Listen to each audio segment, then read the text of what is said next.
إن الحمد لله نحمده ونستعينه ونستغفره ونعوذ بالله من شرور أنفسنا ومن سيئات أعمالنا من يهده الله فلا مضل له ومن يضلله فلا هادي له وأشهد أن لا إله إلا الله وحده لا شريك له وأشهد أن محمدا عبده ورسوله صلى الله تعالى عليه وعلى آله وصحبه وسلم تسليما كثيرا. أما بعد، باب قول الله تعالى وعلى الله فتوكلوا إن كنتم مؤمنين، وقوله إنما المؤمنون الذين إذا ذكر الله وجلت قلوبهم وإذا تليت عليهم آياته زادتهم إيمانا وعلى ربهم يتوكلون، وقوله يا أيها النبي حسبك الله ومن اتبعك من المؤمنين، وقوله ومن يتوكل على الله فهو حسبه. وعن ابن عباس رضي الله تعالى عنهما قال حسبنا الله ونعم الوكيل، قالها إبراهيم عليه السلام حين ألقي في النار، وقالها محمد صلى الله عليه وسلم حين قالوا له إن الناس قد جمعوا لكم فاخشوهم فزادهم إيمانا وقالوا حسبنا الله ونعم الوكيل। رواه البخاري والنسائي। মহান আল্লাহর সমস্ত প্রশংসা, যে আল্লাহ রাব্বুল আলামিনের উপর একমাত্র আস্থা ভরসা করা ফরজ।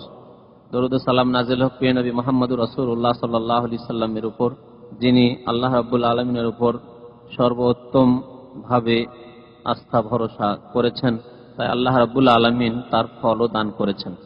আজকের দর্সের বিষয় হচ্ছে তাওয়াক্কুল সম্পর্কে। তাওয়াক্কুল মানে ভরসা, আল্লাহ রাব্বুল আলামিনের উপর ভরসা। এ হচ্ছে আল্লাহর ইবাদত এবং অন্তরের ইবাদত।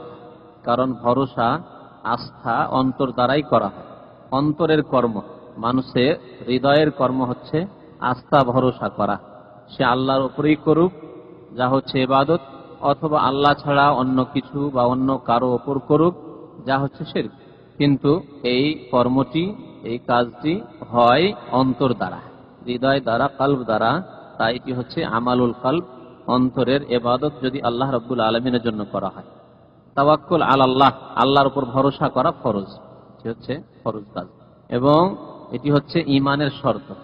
ঈমানের শর্ত অর্থাৎ ঈমান তখনই গ্রহণযোগ্য হবে আল্লাহ রাব্বুল আলামিনের নিকট।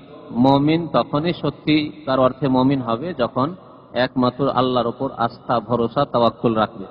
লেখক বলছেন বাবু কাউলিল্লাহি তাআলা, এই অধ্যায় হচ্ছে মহান আল্লাহ ওর বাণী সম্পর্কে। মহান আল্লাহ বা আল্লাহ তাআলার বাণী সম্পর্কে তিনি ইরশাদ করেছেন সূরা মায়েদার আয়াত নম্বর 23-এ, ওয়া আলাল্লাহি ফাতাওয়াক্কালু ইন কুনতুম মুমিনিন, তোমরা আল্লাহরই উপর ওয়া আলাল্লাহ, আগে বলা হয়েছে ওয়া আলাল্লাহ, এর অর্থ হচ্ছে যে একমাত্র আল্লাহর উপর। ওয়া আলাল্লাহি ফাতাওয়াক্কালু, আল্লাহরই উপর ভরসা করো, একমাত্র আল্লাহরই উপর ভরসা করো। যদি এর উল্টো করে বলা হতো তাওয়াক্কালু আলাল্লাহ, মানে আল্লাহর উপর ভরসা করো, কিন্তু তাওয়াক্কালু আলাল্লাহ আল্লাহ বলেননি, বলেছেন ওয়া আলাল্লাহ, আল্লাহরই উপর। প্রথমে আল্লাহর নাম নিয়ে আসা হয়েছে, তারপরে ভরসার কথা বলা হয়েছে। ইন কুনতুম মুমিনিন, যদি তোমরা মুমিন হও, যদি তোমরা মুমিন হও, তাহলে মুমিন হওয়ার শর্ত হচ্ছে একমাত্র আল্লাহর উপর কি করা? ভরসা করা, তাওয়াক্কুল করা। যে কথাটি বললাম যে ঈমানের শর্ত, অর্থাৎ ঈমান তখনই পাওয়া যাবে, হাসিল হবে, যখন আল্লাহর উপর একমাত্র ভরসা হবে, একমাত্র আল্লাহর উপর ভরসা হবে। আর আল্লাহ রাব্বুল আলামিনের যখন আদেশ যে একমাত্র আল্লাহর উপর ভরসা করো, তাহলে এই আদেশের বাস্তবায়ন ফরজ। এই জন্য দুটি কথা বললাম, যে আল্লাহর উপর ভরসা করা ফরজ ইবাদত এবং ফরজ ইবাদত। আর ঈমানের শর্ত, অর্থাৎ মুমিন হতে পারবে তখনই যখন একমাত্র আল্লাহর উপর ভরসা রাখবে। এই প্রসঙ্গে কয়েকটি আয়াত লেখক রহমতুল্লাহ আলাইহি উল্লেখ করেছেন। দ্বিতীয় আয়াত, প্রথম আয়াত দিয়ে অধ্যায় কায়েম করেছেন, আলোচ্য বিষয় এর আরম্ভ হয়েছে। তারপরে দ্বিতীয় আয়াত ওয়া কাউলিহি, মহান আল্লাহর বাণী মুমিনদের সম্পর্কে। মুমিন কারা? এখানে 5টি গুণ আল্লাহ রাব্বুল আলামিন উল্লেখ করেছেন। মানুষের মধ্যে যদি 5টি গুণ থাকে, তাহলে সত্যি সত্যি মুমিন। এবং এই 5টি গুণ অত্যন্ত গুরুত্বপূর্ণ গুণ, যে গুণগুলি আল্লাহ রাব্বুল আলামিন এখানে উল্লেখ করেছেন, এবং এগুলি হচ্ছে মূল ইবাদত। ইন্নামাল মুমিনুনা আল্লাযীনা ইযা যুকিরাল্লাহ ওয়াজিলাত কুলুবুহুম ওয়া ইযা তুলিয়াত আলাইহিম আয়াতুহু যাদাতহুম ঈমানা ওয়া আলা রাব্বিহিম ইয়াতাওয়াক্কালুন। এই গ্রামারে বলা হয় যে সবকিছুকে যে বিষয় বা যে বস্তুর উপর সীমিত করা হয়, তার পূর্বে ইন্নামা নিয়ে আসা হয়। মানে ইন্নামাল মুমিনুন মানে মুমিন অন্য কেউ নয়, একমাত্র মুমিন ওরা। এই অর্থ আরবি গ্রামে বহন করে ইন্নামা শব্দটি। ইন্না মানে নিশ্চয়, কিন্তু যখন ইন্নামা বলা হবে তখন সবকিছুকে সীমিত করে দেওয়া ওই বস্তুর ওপর বা ওই বিষয়ের ওপর বা ওই কথার ওপর যা তারপরে উল্লেখ করা হয়েছে। ইন্নামার পরে উল্লেখ হয়েছে কি? আল মুমিনুন, তাই না? তাহলে মুমিন একমাত্র কারা? মুমিন একমাত্র কারা? মুমিন একমাত্র তারাই আল্লাযিনা, যারা কি করে? আল্লাযিনা মানে যারা কি করে? ইযা যুকিরাল্লাহ, যখন আল্লাহকে স্মরণ করা হয়, আল্লাহকে স্মরণ করা হয়। প্রথম বিষয় যেটি উল্লেখ করা হয়েছে এখানে ঈমান। ঈমান ছাড়া অন্য কোনো ইবাদত বন্দেগী কবুল হবে কি? হবে না। তাহলে ঈমান সবচেয়ে বড়। ঈমান মানে আল্লাহর প্রতি বিশ্বাস, এবং তার সাথে সাথে যে 6টি ঈমানের আরকান, আল্লাহর প্রতি ঈমানের সাথে সাথে মোট ঈমানের আরকান বা ঈমানের স্তম্ভ কয়টি? 6টি। তো মুমিন হওয়া, ঈমানদার হওয়া, বিশ্বাসী হওয়া, এ হচ্ছে ইবাদতের মূল। কারণ ঈমান ছাড়া অন্য কোনো ইবাদত, অন্তরের ইবাদতই হোক, আর কথার ইবাদতই হোক, আর কাজের ইবাদত হোক, আর ধন সম্পদের ইবাদত হোক, কোন ইবাদতই কবুল হবে না। মুমিন হইতে হবে। ওমান আরাদাল আখিরাতা ওয়া সাআ লাহা সা'য়াহা ওয়া হুয়া মুমিন, যে ব্যক্তির লক্ষ্য উদ্দেশ্য হচ্ছে পরকাল, আখিরাত, ওয়া সাআ লাহা সা'য়াহা, এবং তার জন্য যে প্রয়াস চালালো, সাই মানে দৌড় দিল, ঝাঁপ দিল, প্রচেষ্টা করলো, ওয়া হুয়া মুমিন, কি অবস্থায়? মুমিন হওয়া অবস্থায়। রেখে তারপরে আখিরাতের লক্ষ্য উদ্দেশ্যে যারা দৌড় দেবে, প্রতিযোগিতা করবে, মেহনত পরিশ্রম করবে, ফাউলাইকা কানা সাইয়ুহুম মাশকুরা, আল্লাহ বলেন তাদের মেহনত আল্লাহ সাদরে গ্রহণ করবেন, সাদরে গ্রহণ করবেন। আল্লাহ রাব্বুল আলামিনের নিকট মেহনত, পরিশ্রম, আমল, ঈমান, কর্ম গ্রহণযোগ্য কার? যারা কি করে? ঈমানের অবস্থায় কর্ম করে। তো ঈমান একটি গুণ বা একটি ইবাদত আল্লাহ উল্লেখ করেছে। সর্বোচ্চ ইবাদত ঈমান, কারণ অন্তর ঈমান হইতে হবে, তারপরে কলেমা লা ইলাহা ইল্লাল্লাহ বলতে হবে। শুধু লা ইলাহা ইল্লাল্লাহ বলে আর যদি বিশ্বাস না থাকে, তাহলে এই লা ইলাহা ইল্লাল্লাহ বলা কাজে আসবে? উদাহরণস্বরূপ একজন হিন্দু, একজন ইহুদি, একজন খ্রিস্টান যদি দেখে যে লা ইলাহা ইল্লাল্লাহ কলমাটি সুন্দর লাগছে, শুনতে ভালো লাগছে, সেও লা ইলাহা ইল্লাল্লাহ জিকির করা শুরু। আমরা তো এমনি জপ জপি, হরে রাম হরে কৃষ্ণ কৃষ্ণ কৃষ্ণ হরে হরে, হিন্দুরা করে না? করে না? তো তারা দেখে যে হরে রাম চাইতে লা ইলাহা ইল্লাল্লাহ ভালো লাগছে, তাই যদি লা ইলাহা ইল্লাল্লাহ বলে কাজে আসবে? একটা হিন্দুর লা ইলাহা ইল্লাল্লাহ জপা শেষখানেও মরার পূর্ব মুহূর্তেও যদি লা ইলাহা ইল্লাল্লাহ জপে মরে, কিন্তু অন্তরে বিশ্বাস নেই আল্লাহর প্রতি, এক আল্লাহর প্রতি, দেবী দেবতায় বিশ্বাস, পরকালে বিশ্বাস, জান্নাত জাহান্নাম জানেই না, ওসব বিশ্বাস করে না, তকদীরের প্রতি বিশ্বাসই নেই তার, রসুলের প্রতি বিশ্বাসই নেই তার, কোরআনের প্রতি বিশ্বাসই নেই তার, ফেরেশতার প্রতি বিশ্বাসই নেই, কোনো ধারণা নেই ফেরেশতা সম্পর্কে। নাজাত পেয়ে যাবে মান কালা লা ইলাহা ইল্লাল্লাহ দাখালা জান্নাহ, যার শেষ কথা মান কানা আখিরু কালামিহি লা ইলাহা ইল্লাল্লাহ দাখালা জান্নাহ, শেষখানে যদি লা ইলাহা ইল্লাল্লাহ বলে মরে যাতে জান্নাতে যাবে ওই হিন্দু, ওই ইহুদি, ওই খ্রিস্টান। তাহলে বোঝা গেল যে কলেমা পড়া হচ্ছে অন্তরে যার প্রতি বিশ্বাস, তার অনুমোদন, স্বীকৃতি দান, তা প্রকাশ করা, ঘোষণা করতে হবে, গোপনে রাখলে কাজ চলবে না। অনেক লোকেই অন্তরে বিশ্বাস থাকা সত্ত্বেও ঘোষণা করেনি, সেই জন্য মুসলমান হয়নি। যেমন আবু তালেব ঘোষণা করেনি, অন্তরে কিন্তু বিশ্বাস ছিল, বলা যেতে পারে আবু তালেব উদাহরণ। আর একজন রাজা নবী সাল্লাল্লাহু আলাইহি ওয়াসাল্লামের জামানায় চিঠি লিখেছিলেন, যখন নবী ইসলামের দাওয়াত দিয়ে বিশ্বাস করেছিল। হেরাকল বাদশাহ, হেরাক্লিয়াস, তাই না ইংরেজিতে, আরবিতে হেরাকল বাদশাহ, রোম সাম্রাজ্যের রাজা, এত বিশ্বাস হয়েছিল যে সেই চিঠিটি সে চুম্বন দিত আর সোনার একটি পাত্র তৈরি করে নবী সাল্লাল্লাহু আলাইহি ওয়াসাল্লামের পাঠানো চিঠিটি রেখেছিল সে।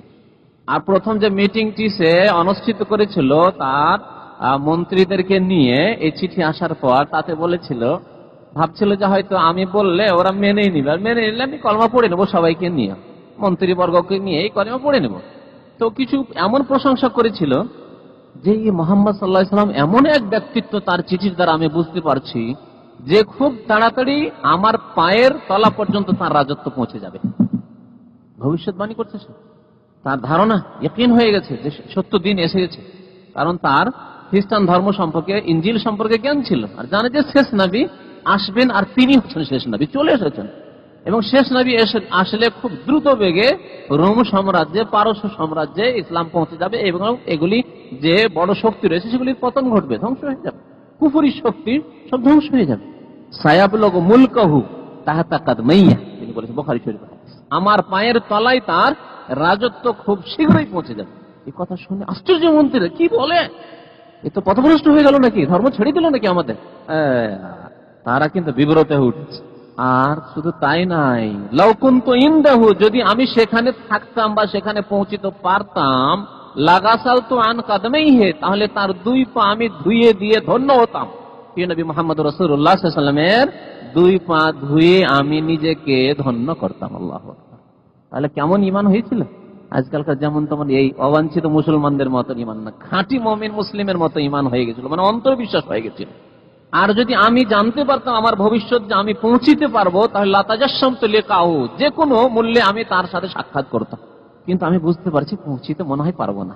কারণ এখনই যদি বেরোয় যে আমি মুহাম্মদ সাল্লাল্লাহু আলাইহি ওয়াসাল্লামের সাথে দেখা করার জন্য মদিনার উদ্দেশ্যে রওনা হয়েছি, আমি 2-4 কিলোমিটারে যেতে পারবো না, আমাকে হত্যা করে দেবে, মেরে দিবে দেশের খ্রিস্টানরা। জি, এই কথাগুলি বলার উদ্দেশ্য ছিল যে পরিবেশটা কোন দিকে যাচ্ছে, দেখি আমার মন্ত্রীবর্গের মতামত কোন দিকে যাচ্ছে, দেখি আমার অনুকূলে আসছে কিনা, আমার কথাগুলিকে তারা সাদরে গ্রহণ করছে কিনা।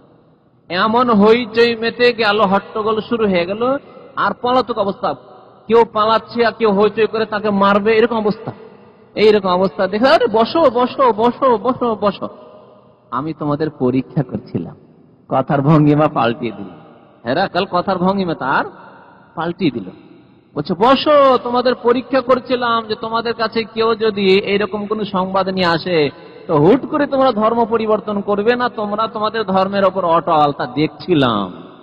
বুঝতে পারলাম যে তোমরা তোমাদের দ্বীনের ওপর, ক্রিশ্চিয়ানিটির ওপর, খ্রিস্টান ধর্মের ওপর বড় মজবুত তোমরা।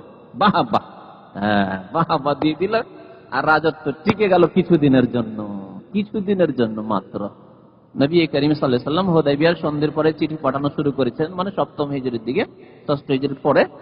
আর এই রোম সাম্রাজ্যের পতন ওমর রাদিয়াল্লাহু তাআলা আনহু যখন 13 অর্থাৎ 13 হিজরির পরে খলিফা হলেন, 10 বছর খলিফা, তার মধ্যে রোম সাম্রাজ্যের পতন ঘটলো। তাহলে কয়দিন, কত বছর ধরে?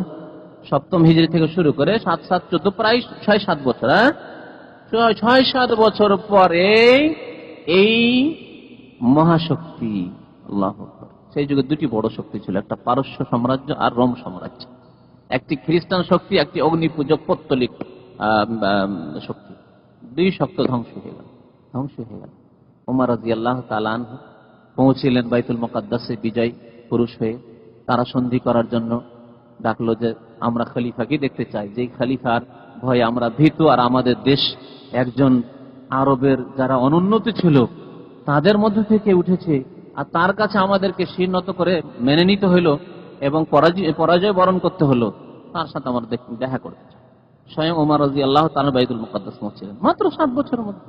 ইন্নামাল আমালু বিন্নিয়াত, ওলামারা বলেছেন ইন্নামাল আমালু বিন্নিয়াত সম্পর্কে, যে মানুষের নিয়তে যত বেশি ইখলাস থাকবে, নিষ্ঠা থাকবে, আন্তরিকতা থাকবে, তত দ্রুত আল্লাহ বরকত দেবেন। পৃথিবীতে এত দ্রুত বেগে কোন শক্তি, অনেক শক্তি উঠেছে, হক বাতিলের অনেক শক্তি উঠেছে, কিন্তু এত দ্রুত বেগে বিপ্লব নিয়ে আসতে পারেনি যত দ্রুত বেগে বিপ্লব এসেছে নবী করিম সাল্লাল্লাহু আলাইহি ওয়াসাল্লামের জামানায়, মাত্র 23 বছরের জীবন। তারপরে মদিনা এসে মাত্র 8 বছরের জীবন, মাত্র 8 বছরের জীবন। আর তারপরে দেখুন এই বড় শক্তিগুলি কিভাবে ধ্বংস হয়ে গেল খোলাফায়ে রাশিদিনদের জামানায়। মাত্র 20-30 বছরের মধ্যে আর কোন কাফের শক্তি মুসলিমদের সামনে মাথা চাড়া দেওয়ার মতো, ধমক দেওয়ার মতো, হুমকি দেওয়ার মতো আর থাকলো না। সুতরাং আমাদের নিয়তটা খালিস করতে হবে, যেমন নিয়ত তেমন বরকত, নিয়ত গুণে বরকত হবে। কি বলছিলাম? ঈমান, ঈমান বলছিলাম যে হেরাকাল অন্তরে তার ঈমান অনেক সাধারণ মুসলমান চাইতে মজবুত ঈমান হয়ে গেছিল, মানে বিশ্বাস হয়ে গেছিল, কিন্তু স্বীকৃতি দান করেনি। কালেমা লা ইলাহা ইল্লাল্লাহ না পড়ে সে ফিরে গেল, না এটা পড়া যাবে না, সমস্যা, রাজত্ব চলে যাবে, রাজত্ব চলে যাবে, জীবন চলে যাবে। জীবন নিয়ে চিন্তা করলো আর তার রাজত্ব নিয়ে চিন্তা করতে লাগলো, কাফের হয়ে গেল। তাই শুধু অন্তরের বিশ্বাস যথেষ্ট না, স্বীকৃতি দান করতে হবে। তেমনি তার উল্টোটি, শুধু স্বীকৃতি দান করা, লা ইলাহা ইল্লাল্লাহ, লা ইলাহা ইল্লাল্লাহ জপাও যথেষ্ট না। বুঝতে পারছেন তো? কবরে সেজদাও করতে থাকবে, মাজারে সেজদাও করতে থাকবে, জিন্দা মুর্দা পীরকে সেজদাও করতে থাকবে, খাসি মুরগি বকরি জবাইও করতে থাকবে মাজারে নিয়ে গিয়ে, চাদরও চড়াতে থাকবে মাজারে, আর লা ইলাহা ইল্লাল্লাহ, লা ইলাহা ইল্লাল্লাহ, লা ইলাহা ইল্লাল্লাহ কোনো কাজে আসবে না। আসবে কি? কোনো কাজে আসবে না। তবে আল ঈমান মা ওয়াকারা ফিল কলবি ওয়া সাদ্দাকাহুল আমাল, ঈমান যা অন্তরে মজবুত হয়ে বসে যায়, অটল, অন্তর থেকে আপনার ইমানকে কোনো শক্তি ছিনিয়ে নিতে পারবে না। আবার সাদ্দাকাহুল আমাল, আর তার সত্যায়ন করে আমলে, এর নাম ইমান। বুঝতে পারলেন ইমান কার নাম? অন্তরে এমন মজবুত হয়ে বসেছে যে আপনার ইমান কেউ ছিনিয়ে নিতে পারবে না। আর ইমান আছে শুধু দাবি করলে হবে না, ওর সত্যায়ন হবে কি দিয়ে? সত্যায়ন কথা বুঝতে পারছেন না? ওর সত্যতা প্রমাণ করবে আপনার আমলে। আপনার আমল যদি সৎ হয় তাহলে আপনার ইমান সত্য, অন্তরে ইমানের দাবি সত্য। আর আপনার আমল যদি উল্টো দিকে হয় আর আপনি যদি দাবি করতে থাকেন যে আমি মুমিন, আমি মুসলিম, এই যে না, আপনার ইমান নেই। যেমন আজকাল জাতিগত মুসলমানদের অধিকাংশ লোকের অবস্থা, আমরা মুসলমান, আমরা জাতিতে মুসলমান, সবকিছুতে কাগজপত্র আমরা লিখছি জাতিতে মুসলমান, কিন্তু আমাদের আমলে তার সত্যায়ন করে না। নামাজ নেই, দিন নেই, শিরক থেকে বেঁচে থাকা নেই, কুফরি, আল্লাহ ছাড়া অন্যের কাছে ফরিয়াদ, তারপরে যে কোনো পাপ, জীবনের পাপ, হালাল হারামের কোনো পার্থক্য নেই, আমরা হারাম খেয়ে যাচ্ছি অহরহ।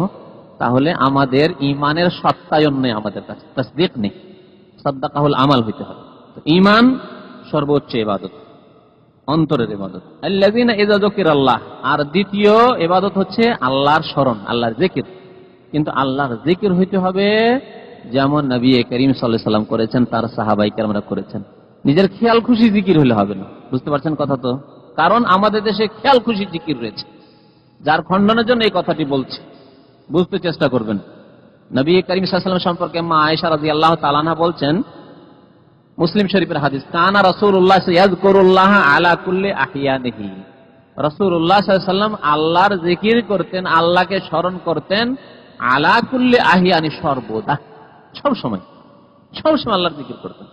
তার মানে কি লা ইলাহা ইল্লাল্লাহর জিকির করতেন? এটা আমাদের দেশে সুফিয়ানা জিকির আছে, মানে পীর মুরিদের জিকির, পীরতন্ত্রের জিকির। পীরতন্ত্রের জিকিরের কয়েকটা ক্যাটাগরি, স্তর আছে। একটা হচ্ছে জিকরুল আম্মা, মানে জনসাধারণ, সাধারণ মুসলমানদের, পাবলিকদের জিকির, ওটা হচ্ছে পুরা কলেমা দিয়ে জিকির। আর তারপরে আবার মুহাম্মদুর রাসূলুল্লাহর জিকির, লা ইলাহা ইল্লাল্লাহ মুহাম্মাদুর রাসূলুল্লাহ, লা ইলাহা ইল্লাল্লাহ মুহাম্মাদুর রাসূল, এটা হচ্ছে জিকরুল আম্মা। মুহাম্মদুর রাসূলুল্লাহ প্রথম কথা জিকির নেই। তারপরে আবার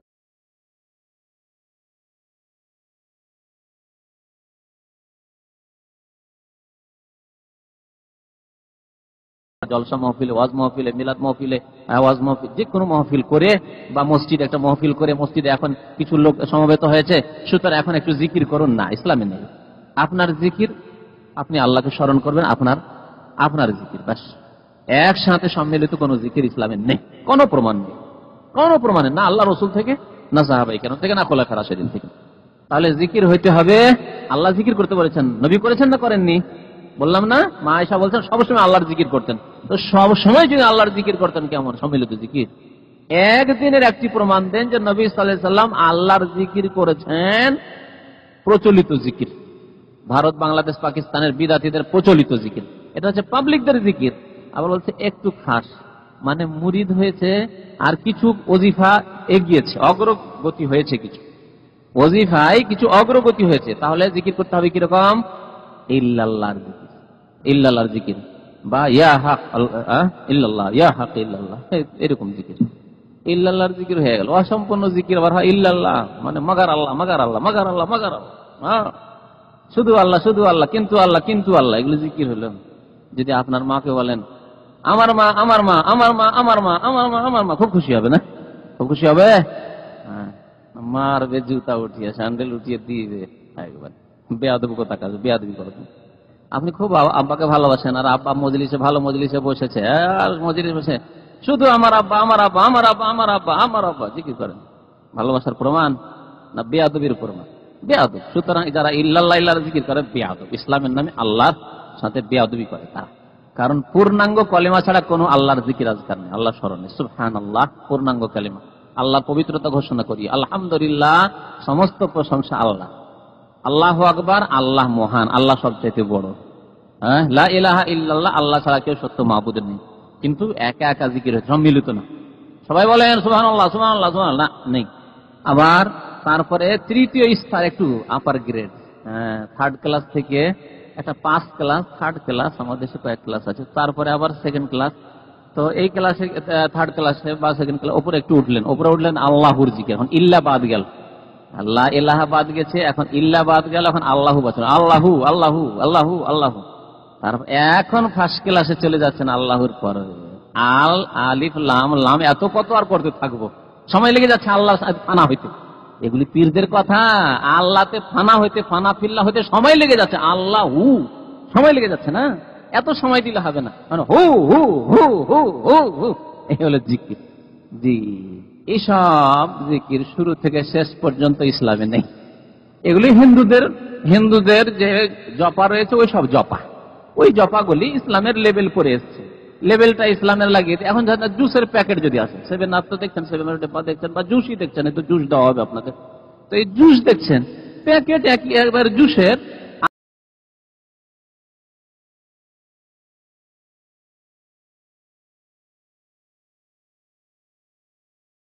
আসির হয়ে যাবে, জুস হবে, ম্যাঙ্গো জুস কখনো হবে না। তো ওই রকমই ক্রিশ্চিয়ানিটি থেকে কিছু কিছু ওই অগ্নি পূজকদের কাছ থেকে আর হিন্দুদের কাছ থেকে বাকি এসব নিয়ে ভিতরে ঢুকিয়ে দিয়ে ওপরের লেভেল হচ্ছে আল্লাহর জিকির, ভগবানের ঈশ্বরের না দিয়ে লেভেলটা হচ্ছে আল্লাহর জিকির, জিকরুল্লাহ। এ হচ্ছে সুফিদের পীরদের জিকিরের অবস্থা।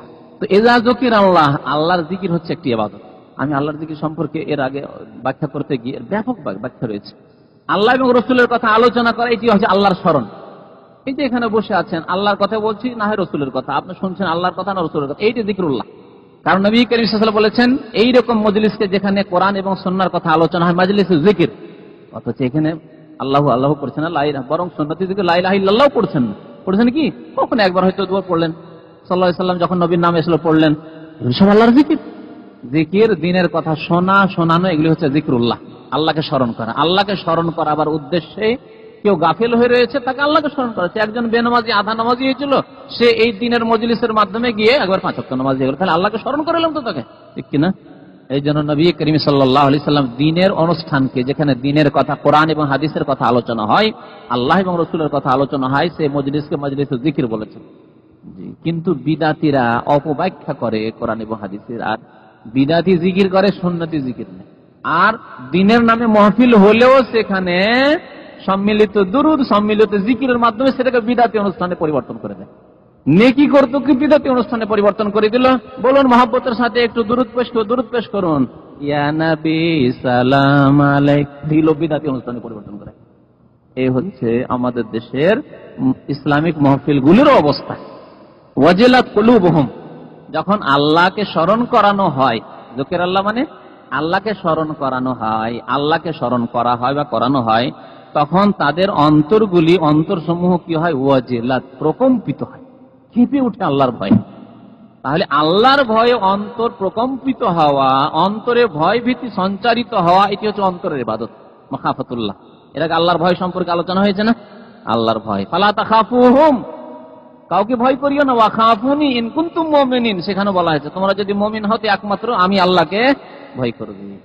ওয়াজিলাত কুলুবুহুম, তাহলে এটি হচ্ছে একটি ইবাদত, আল্লাহ রাব্বুল আলামিন অন্তরের ইবাদত।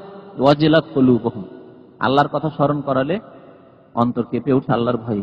আল্লাহর সামনে কিভাবে জবাবদেহি করব? আল্লাহ কত যে আমলে ত্রুটি হয়েছে, ফরজ ওয়াজিবে ত্রুটি হয়েছে, আল্লাহ কত যে মাসিয়াত, কত যে গুনাহ হয়েছে, কিভাবে জবাবদেহি করবো আল্লাহর সামনে?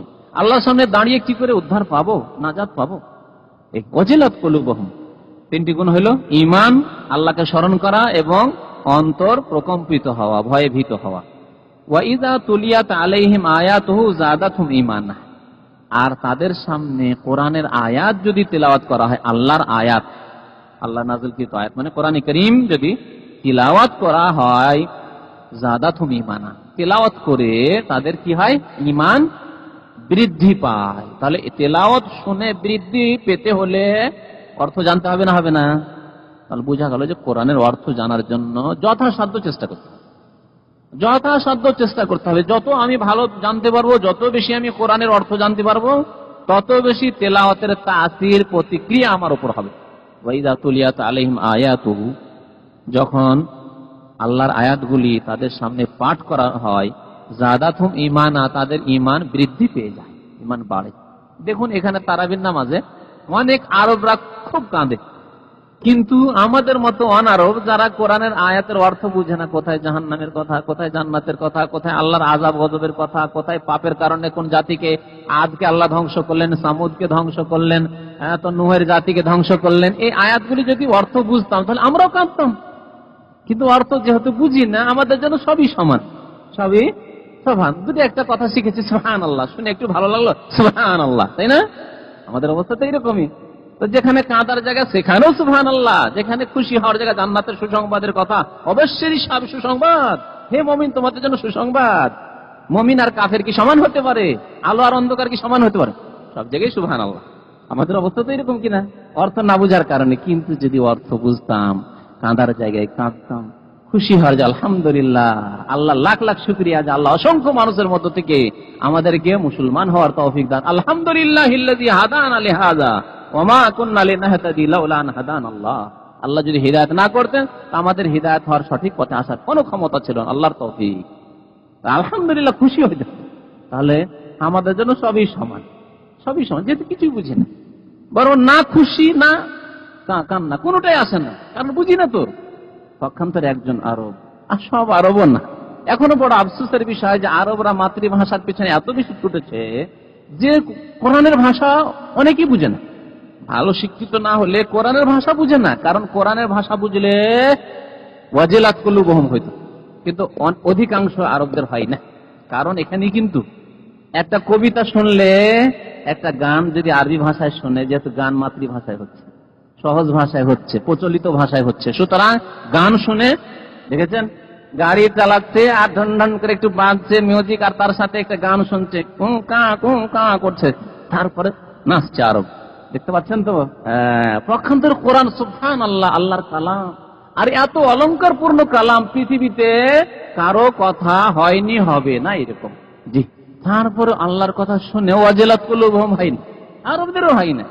রহস্য কিন্তু এখানে লুকায়িত, যে শুদ্ধ ভাষা থেকে দূরে সরে যাওয়ার কারণে বুঝে না। অনেকেই শুদ্ধ ভাষা বুঝে না, কোরআনের ভাষা বুঝে না, যে কি বলতে চাচ্ছেন আল্লাহ রাব্বুল আলামিন, কি বলা হয়েছে এখানে। এবং অনেকে গৌর করে না, মানে ভালো করে বুঝার চেষ্টা করে না, তাদাব্বুর আল্লাহ করতে বলেছেন, গবেষণা করতে বলেছেন, কি বলছেন আল্লাহ রাব্বুল আলামিন। আফালা ইয়াতাদাব্বারুনাল কোরআন, কোরআন নিয়ে তারা কি চিন্তা গবেষণা করে না? চিন্তাই করে না। তেলাওয়াত হচ্ছে, হ্যাঁ এই কারি সাহেবের আওয়াজ খুব সুন্দর, এই কারি নতুন কারি, আওয়াজটা খুব ভালো লাগছে। এছাড়া আর কোন প্রশংসা আছে কি? আমার দেশের ওয়াজ মাহফিলগুলির অবস্থায়, আমার দেশের ওয়াজ মাহফিলগুলির অবস্থা হুবহু এইরকম। দেশেও বক্তব্য করেছি, যদি সুর করে বক্তব্য করে, ভাইরা আমার, আল্লাহ রাব্বুল আলামিন বলেছেন, যদি এইরকম বক্তব্য সুন্দর কণ্ঠে করে, আছে বক্তা কিন্তু খুব সুন্দর আওয়াজ লাগলো, ঠিক কিনা? জাহেল সমাজের ওয়াজ হচ্ছে, আর এরকম কাটা কাটা কথা, যতই বিশ্বভিত্তিক কথা হোক, আর যতই আল্লাহ রাসূলের কথা হোক, আর যতই শিরক কুফরি বিদাতের উপর আঘাত করা হচ্ছে, ঠান ঠান আঘাত পড়ছে শিরক কুফরির উপর, তারপরে শুনতে ভালো লাগে না। আমাদের কিছু ভাইরা আছে এরকম এসে বলে যে ক্যাসেট নিজে দেশে শোনায়, আর মহিলারা বলে তুমি বলছো ওয়াজের ক্যাসেট নিয়েছি, তো ওয়াজ নয়, এ তো কথা বলছে। বুঝতে পেরেছেন? এ তো কথা বলছে, ওয়াজ কোথায়? ওয়াজ মানে কি? মায়েরা আমার, মায়েরা আমার, বোনেরা আমার, এই হচ্ছে ওয়াজ, ঠিক কিনা? ট্রেনিং করলেই হয় ওটা। যেসব ব্যবসায়ী বক্তা পেটের ব্যবসা যারা করে, 5,000 7,000 10,000, তারা সেই ব্যবসায় করছে, 2-4 দিন ট্রেনিং করে, ভাই আমার, মায়ের আমার চলে আসে। জি, তো মুমিনের গুণ হচ্ছে কি? যে ওয়াইদা তুলিয়াত আলাইহিম, তাহলে কোরআনের তিলাওয়াত ইবাদত। দেখুন এখানে তিলাওয়াতের কথা বলা হলো না, কয় নম্বর? 4 নম্বর। কোরআনের তিলাওয়াত হচ্ছে ইবাদত, সর্বোত্তম ইবাদত। একটি অক্ষর, আর একটি অক্ষর তিলাওয়াত করলে 10 নেকি। আলিফ বললেন 10 নেকি, লাম বললেন 10 নেকি, মিম বললেন 10 নেকি, 30 নেকি। আলিফ লাম মিম জালিকা, আলিফ লাম কাফ, 40 নেকি হয়ে গেল। জালিকাতেই 40 নেকি। সুবহানাল্লাহ, কত বড় ইবাদত! তাহলে নফল ইবাদতের মধ্যে সর্বোত্তম ইবাদত। এবং দিন শিখার ক্ষেত্রে কোরআন তেলাওয়াত, মানে কোরআন তেলাওয়াত করে তার অর্থ বোঝা ফরজ, নফল নয়। তাহলে সব সময় কোরআন তেলাওয়াত নফল কথা বলা যাবে না। কোরআন বোঝার ক্ষেত্রে আমি আমল করব, আল্লাহর কিতাব, গাইড বুক, আল্লাহ সিলেবাস পাঠিয়েছে, সিলেবাস না বুঝলে কি করে আপনি সেই সিলেবাস মোতাবেক আপনি নিজের কোর্স কমপ্লিট করবেন? তাহলে ফরজ সেটি। কিন্তু এমনিতে আপনি তেলাওয়াত করে আপনার আজর সওয়াব বৃদ্ধি করছেন, সেটা হচ্ছে নফল। তাহলে সার্বিক ক্ষেত্রে, সব ক্ষেত্রে বলা যাবে না যে কোরআনের তেলাওয়াত শুধু নফল।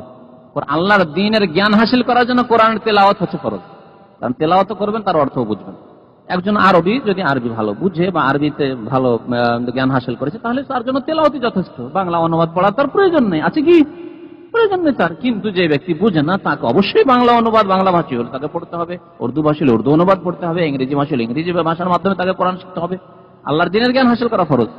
তাহলে তেলাওয়াতে কোরআন হচ্ছে ইবাদত, চতুর্থ ইবাদতের কথা আল্লাহ বলেছেন। 5টি গুণের কথা বলছে। ওয়াইযা তুলিয়াত আলাইহিম আয়াতুহু জাদাতহুম ঈমানা, যখন আল্লাহর আয়াত তিলাওয়াত করে শোনানো হয় তখন ঈমান বেড়ে যায়। এটি হচ্ছে মুমিনের গুণ, ইন্নামাল মুমিনুন। পক্ষান্তরে যার মধ্যে ঈমান নেই অথবা ঈমানের স্বল্পতা অভাব আছে, তার কোনো পার্থক্য দেখা যায় না। কোরআন তেলাওয়াত করলেও যা, আর গান শুনলেও তা, আর বাজারে বাজারে ঘুরে হইচই, মাছের বাজারের চিৎকার শুনলেও তাই একই রকম। বরং অনেকে হতভাগা কোরআন বন্ধ করো, গানের ক্যাসেট চালু করো, কত মরদুদ, আল্লাহর রহমত থেকে বিতাড়িত। ঈমান বৃদ্ধি হতো দূরের কথা, কোরআন শুনতে ভালো লাগে না। এবং নবী করিম সাল্লাল্লাহু আলাইহি ওয়াসাল্লাম বলেছেন যে একজন মুমিনের অন্তরে 2টি বস্তু একসাথে প্রবেশ করবে না, কোরআনের ভালোবাসা, কোরআন শোনার ভালোবাসা, আর গান শোনার ভালোবাসা, 2টি একত্রিত হতে পারে না, মনে রাখবেন। সুতরাং যার বদ অভ্যাস রয়েছে টেস্ট হাসিল করা গান থেকে, গান শুনতে মজা লাগে, তাকে কোরআনের তেলাওয়াত শুনতে মজা লাগবে না, কোরআনের তাফসীর শুনতে ভালো লাগবে না, কোরআন হাদিসের ব্যাখ্যা বিশ্লেষণ, দ্বীনের কথা শুনতে ভালো লাগবে না। বাস্তব সত্য। আপনি কোন দিকে যাবেন সেটা আপনি নির্ধারণ করেন। জাহান্নামের পথে শয়তানের বাদ্যযন্ত্র বাজনা শুনতে চান, গান। আর যদি আল্লাহ রাব্বুল আলামিনের কালাম যা তিলাওয়াত করলে, যা শুনলে, শোনালে জাদাতহুম ঈমানা, ঈমান বৃদ্ধি পায়, তা করতে চান। কিন্তু দুটোই, মাঝে মাঝে কোরআন শুনেন, মাঝে মাঝে গান শুনেন। গানেরও ক্যাসেট আপনার কাছে আছে। অনেক মুসলমান আছে না, খিচুড়ি মুসলমান, খিচুড়ি মুসলমান, যখন যেমন পরিবেশ তখন লেমোজিন চালায় 2 রকম ক্যাসেট রেখেছে কাস্টমার হিসাবে। যখন একটা মোতাবাতে চেপে গেল ভাই, তখন একটা দিল, কোরআনের ক্যাসেট দিয়ে দিল, বা কোরআনের সেন্টার ইজাতুল কোরআন, এখানে যে রিয়াজ আছে বা বাহরাইন আছে, শুধু কোরআন আছে, ওই রেডিও সেন্টারটা দিয়ে দিল। আর যখন দেখলো যে একটা তো ফাঁসেক লোক চাপলো, তখন এমবিসি চালিয়ে দিল। করছে লেমোজিন থাকলে ভালো করে বুঝতে পারতো তারা। মানে ফাঁসেক লোক যদি লেমোজিনে চাপে তাহলে বলবে এমবিসি আলা সাকল, এমবিসি চালাও, মানে এমবিসি কাফের দেশের প্রচার মাধ্যম। আর সমস্ত গান বাজনা আসতে থাকে, গান বাজনা, খবর আর গান বাজনা। পক্ষান্তরে সৌদি রেডিওর রিয়াজের যে ইজাতুল কোরআন বা বাহরাইনের, এটা খবর আর কোরআন তেলাওয়াত, আর কিছু ইসলামিক বক্তব্য মাঝে মাঝে। একজন মানুষ দ্বিমুখী হলে হবে না, মুসলিম হইতে হলে দ্বিমুখী হইলে হবে না, 2 মুখা সাপ হবে না, এক মুখ হবে। আপনাকে দিনের দিকে মুখ করতে হবে, কিবলামুখী হইতে হবে, ঈমানমুখী হইতে হবে। ঈমান বৃদ্ধি হবে কোরআন তেলাওয়াত করা হলে, এটি হচ্ছে মুমিনের গুণ। তাহলে ঈমান আমার মধ্যে, আপনার মধ্যে যদি থাকে, আপনি নিজের বিবেক বিবেচনা করতে পারবেন যে আমার ঈমানে সতেজতা আসছে কিনা। কোরআনের কথা শুনলে, দ্বীনের কথা শুনলে, আল্লাহ রাসূলের কথা শুনলে আমার ঈমান তাজা হচ্ছে, সুন্দর হচ্ছে জীবনটা, তাহলে জানবেন যে হ্যাঁ, ঈমান আলহামদুলিল্লাহ অন্তরে আছে। এখন এর প্রবৃদ্ধির প্রয়োজন রয়েছে, বাড়ানোর প্রয়োজন রয়েছে। ওয়া আলা রাব্বিহিম ইয়াতাওয়াক্কালুন, 5 নম্বরের ইবাদত হচ্ছে যে একমাত্র তাদের রবের ওপর তারা কি করে, তাওয়াক্কুল করে, ভরসা করে। তাহলে আল্লাহর উপর ভরসা করা, এই হচ্ছে 5 নম্বরের ইবাদত। এই 5টি ইবাদতের কথা আল্লাহ রাব্বুল আলামিন এই আয়াতে উল্লেখ করেছেন, সূরা আনফাল আয়াত নম্বর 2। মহান আল্লাহ আর ইরশাদ করেছেন, ইয়া আইয়ুহান নবী, হে নবী। নবী করিম সাল্লাল্লাহু আলাইহি ওয়াসাল্লামকে আল্লাহ সম্বোধন করে আল্লাহ ভরসার কথা স্মরণ করিয়েছেন। একমাত্র আল্লাহর উপর ভরসা করো। হাসবুকাল্লাহ, এ নবী, হাসবুকাল্লাহ। নবী করিম সাল্লাল্লাহু আলাইহি ওয়াসাল্লামকে যে আল্লাহ উচ্চ মর্যাদা দান করেছেন দুনিয়া এবং আখিরাতে, এর একটি পয়েন্ট এখানে বলছি। কোরআনে কারিমে অন্য নবীদেরকে আল্লাহ সম্বোধন করেছেন নাম নিয়ে। অন্য নবীদেরকে আল্লাহ সম্বোধন করেছেন কি নিয়ে? নাম নিয়ে। ইয়া লূত কোরআনে আছে, ইয়া লূত, হে লূত তুমি এই কাজ করো। ইয়া ইব্রাহিম, হে ইব্রাহিম এই কাজ করো। ইউসুফ, আরিজ আন হাযা, হে ইউসুফ তুমি ওদিকে ঘুরক্ষেপ করো না। তাহলে এভাবে নবীদের নাম না, নবীদেরকে নাম নিয়ে সম্বোধন করেছেন। ওয়ানাদাইনাহু আইয়া ইব্রাহিম, আমি ডাকলাম হে ইব্রাহিম। দেখেন, ইব্রাহিম খলিলুল্লাহ সত্ত্বেও আল্লাহ বলেন ইয়া খলিলি, আল্লাহ বললেন না, কি বলছেন? বা ইয়া নবী, ইয়া রাসূলি কথা বললেন না, কি বললেন? ওয়ানাদাইনাহু আইয়া ইব্রাহিম, হে ইব্রাহিম কাদ সাদ্দাকতা রুয়া, তুমি সত্যায়ন করেছো, বাস্তবায়ন করেছো তোমার স্বপ্নের। হ্যাঁ, তোমার ছেলেকে যে জবাই করতে গিয়েছিলে, যাক তোমার যেটা আমার উদ্দেশ্য ছিল হয়ে গেছে, তোমার জবাই হয়ে গেছে, জি তোমার কাজ হয়ে গেছে। তাহলে নাম ধরে ধরে আল্লাহ নবীদেরকে সম্বোধন করেছেন। ইয়া নূহ, কোরআন রয়েছে ইয়া নূহ, হে নূহ তুমি এই কাজ করো। জি, পক্ষান্তরে কোরআনে কারীমের শুরু থেকে শেষ পর্যন্ত পড়েন, কোন জায়গায় আল্লাহ প্রিয় নবী মুহাম্মদ সাল্লাল্লাহু আলাইহি ওয়াসাল্লামকে ইয়া মুহাম্মাদও বলে ডাকেন, ইয়া আহমদও বলে সম্বোধন করেন। মনে রাখবেন কথাটি, পার্থক্য। আল্লাহ রাব্বুল আলামিন কত উচ্চ মর্যাদা প্রিয় নবী সাল্লাল্লাহু আলাইহি ওয়াসাল্লামকে দান করেছেন, কিন্তু তারপরেও নবীর জন্য সিজদা চলবে, নবীর কাছে ফরিয়াদ করা চলবে যে ইয়া নবী মাদাদ, চলবে ইয়া রাসূলুল্লাহ, মুসলিম উম্মাহ বালা মুসিবতে বিপদে, কাফেররা চারিদিক থেকে তাদের। তাহলে তবলিগি ভাইদের কিতাব ফাজাইল আমলের ফাজাইলে দুরুদে কাসিদায়ে জামিতে যে নবী সাল্লাল্লাহু আলাইহি ওয়াসাল্লামকে ডেকে ডেকে শিরক করা হয়েছে, ইয়া রাসূলুল্লাহ ইয়া রাসূলুল্লাহ তারাহাম, ইয়া রাসূলুল্লাহ দয়া করুন, হে আল্লাহ রাসূল, হে আল্লাহ রাসূল, কেমন করে আপনি গাফিল থাকতে পারেন? জি, আছে না নেই? ফাজাইলে দুরুদে আছে এই শিরক। শিরক কিনা এটি বলেন? যে কোনো কিতাবে থাকে শিরক, তাই না? না কোনো কিতাবে থাকলে শিরক হবে আর কোনো কিতাবে থাকলে শিরক হবে না? আপনাদের যদি প্রশ্ন করি যে হে রাসূলুল্লাহ দয়া করুন, হে রাসূলুল্লাহ দয়া করুন, এই কথাটি যে কোনো কিতাবে থাকলে শিরক হবে না কোনো কিতাবে শিরক হবে, কোনো কিতাবে শিরক হবে না? উত্তর দেন। যে কোনো কিতাবে থাকলে শিরক হবে। যদি হিন্দুদের কিতাবে থাকলে শিরক হবে শুধু হরে রাম, আর যদি মুসলমানদের কিতাবে থাকে, আবার যদি মাজার পূজারী এক শ্রেণীর লোকেরা রয়েছে যারা বেরেলভি, তাদের কিতাব ওরা আবার বলে এ তো ভাইরা যে বেরেলভিরা মুশরিক, বেরেলভিরা মুশরিক, রেজভি বেরেলভি তারা মুশরিক, কথা বুঝতে পেরেছেন? খোমেনির কবরে যারা চিন্তা করে তারা মুশরিক, এই কথা বলে তারা। তো শুধু তাদের কিতাবে থাকলে শিরক হবে, আর তবলিগ ভাইদের কিতাবে যদি ফাজাইলে দুরুদে থাকলে ওর নাম শিরক হবে না? বলেন না কেন? আটরসি ওয়ালাদের কিতাবে থাকলে শিরক হয়ে যাবে, দেওয়ানবাগির কিতাবে থাকলে শিরক হবে, আর চরমনাইয়ের কিতাবে থাকলে শিরক হবে না নাকি? না একই সমান?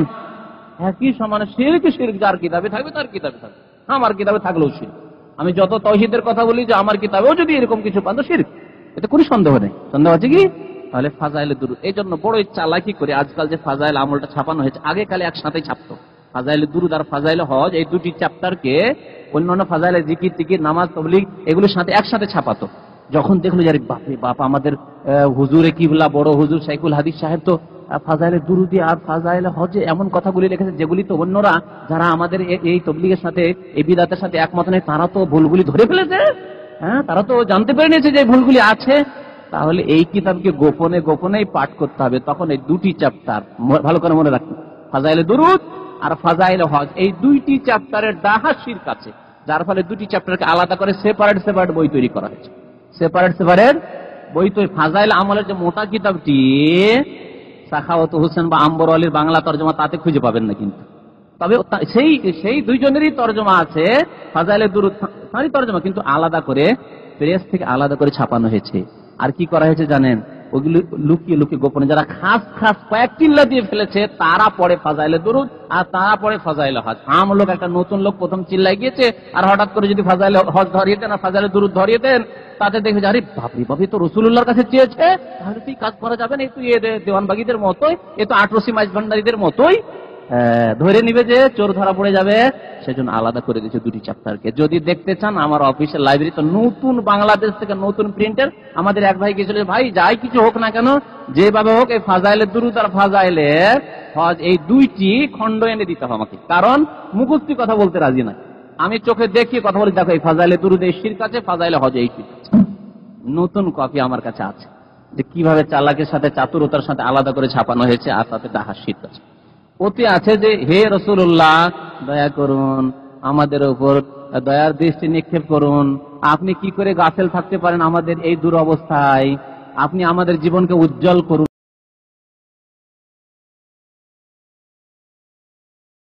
আপনার সাধারণ যদি ইসলাম সম্পর্কে, তাওহীদ সম্পর্কে, একত্ববাদ সম্পর্কে জ্ঞান থাকে, তাহলে আপনি শিরক বলুন। জি কেমন কথা? রাসূলকে বলছে আমার জীবনকে উজ্জ্বল করুন। জীবন উজ্জ্বলকারী আল্লাহ, নবী কি করে জীবন উজ্জ্বল করবেন? বুঝতে পারছেন? তো আল্লাহ রাব্বুল আলামিন নবী করিম সাল্লাল্লাহু আলাইহি ওয়াসাল্লামকে এত উচ্চ মর্যাদা দেওয়া সত্ত্বেও তাকে ডাকা চলবে না, তাকে সেজদা করা চলবে না, তার কবরকে সেজদা করা চলবে না, তার কাছে ফরিয়াদ করা চলবে না, তার কাছে সন্তান চাওয়া চলবে না, তার কাছে জীবনের উন্নতি চাওয়া চলবে না, বিপদ আপদ থেকে মুক্তি কামনাও চলবে না তার কাছে। তার দরবারে গিয়ে রোগ হয়েছে, আল্লাহ ইয়া রাসূলুল্লাহ আমার রোগকে দূর করুন, এ কথা বলা চলবে না। তার কবরের মাটি দিয়ে আমি রোগ দূর করব, তাও চলবে না। চলবে কি? আমাদের দেশের বিদাতিরা মদিনার মাটি নিয়ে যায়, কবরের মাটি যখন নিতে পারে না তখন মদিনার যে কোনো জায়গার মাটি নিয়ে যায়। কিন্তু মদিনা শরীফ থেকে মাটি নিয়ে এসছে আর তা দিয়ে এলাচ চিকিৎসা করে, আর সেই মাটি খায়। ওই মাটিতে দেশের মাটি মিক্স করে দিয়ে কবিরাজি করে, কিসের মাটি? মদিনা শরীফের মাটি খাওয়ায়। আর মানুষের যদি বিশ্বাস থাকে তো রোগ একদিন তো ভালো হবেই। রোগের একটা সময়সীমা আছে, আপনারা মনে রাখবেন যারা একটু বয়স্ক। আমার মনে আছে যে আমরা ছোটকালে আমার যখন বয়স প্রায় 13-14 বছর, তো মাদ্রাসায় পড়াশোনা করতে একবার জ্বর হলো, জ্বর ভালো হয় না। তো ছোটকালে করতো কি, আমার নানির বাড়ি থাকতাম, তা আমার আর বলছে ভাত খাওয়া চলবে না, শুনেছেন এরকম না, ভাত খাওয়া বন্ধ করে দিয়ে শুধু রুটি খেয়ে খেয়ে বিরক্ত হয়ে গেলাম। আর কত রুটি আর মুড়ি খাওয়ায়। এই রুটি মুড়ি খেতে খেতে যখন 10-15 দিন হয়ে গেল, আর জ্বর ঘুষঘুষে জ্বর থাকে, ওষুধ দেবে না, প্রচলন ছিল না জ্বরের ওষুধ খাওয়া, জ্বর কাশির ওষুধ খাওয়া এইসব প্রচলন ছিল না, দেবে না, এইভাবে চলে। 20-22 দিন যখন হয়ে গেল, আমি বলছি যে আমি ভাত খাবো, জ্বর, আমি বলছি ভাত খাবো, ওসব চলবে না, আমি রুটি খাবো না, মুড়ি খাবো না, নইলে না খেয়ে খাবো। আর পাল্লারা তখন ভাত দিয়ে দিল, আর যে ভাত খেতে শুরু করলাম, খুব বেশি করে ভাত খাওয়া শুরু করলাম। আর তার 2-4-5 দিন পরে প্রায় 25 দিন হয়েছে, জ্বর কোথায় গেল জ্বর।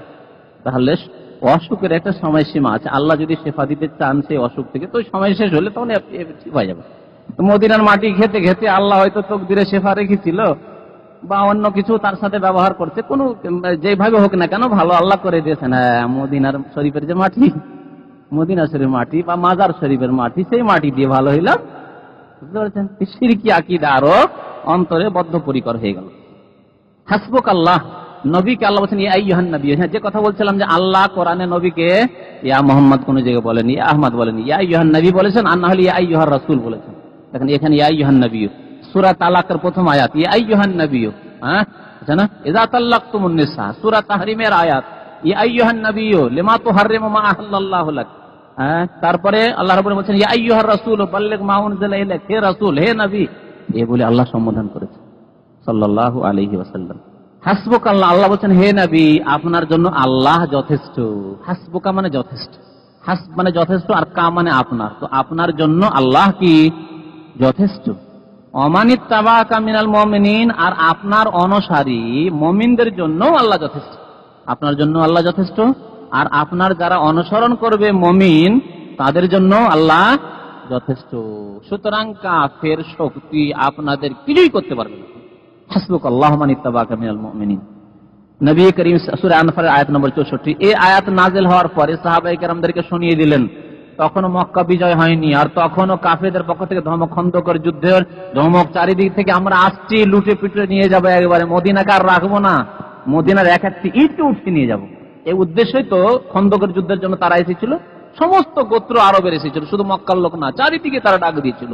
এবং তারা ভিতর ভিতর ষড়যন্ত্র করেছিল মদিনার যে বসবাসকারী ইহুদিরা ছিল, বানু কুরাইজা, তাদের সাথে, যে তোমরা ভিতর থেকে আক্রমণ করে, আমরা বাইরে থেকে আক্রমণ করবো, আর কিছুই রাখবো না মুসলমানদের, একেবারে সাফ করে, এবার একবারে সাফ করে চলে যাবো।